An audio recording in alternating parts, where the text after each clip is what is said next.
కదా నీ కథ ముగింపులేనిదై సదా సాగదా ఇదే కదా నీ కథ ముగింపులేనిదై సదా సాగదా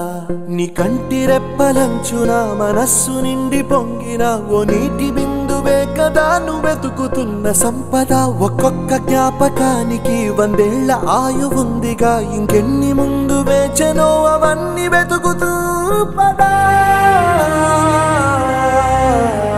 మనుష్యులందు నీ కథ మహర్షిలాగా సాగదా మనుష్యులందు నీ కథ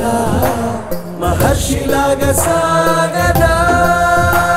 ప్రసన్నను మంచి మెజారిటీతో గొప్ప మెజారిటీతో గెలిపించవలసిందిగా సవినయంగా మీ అందరినీ కూడా ప్రార్థిస్తా ఉన్నాను.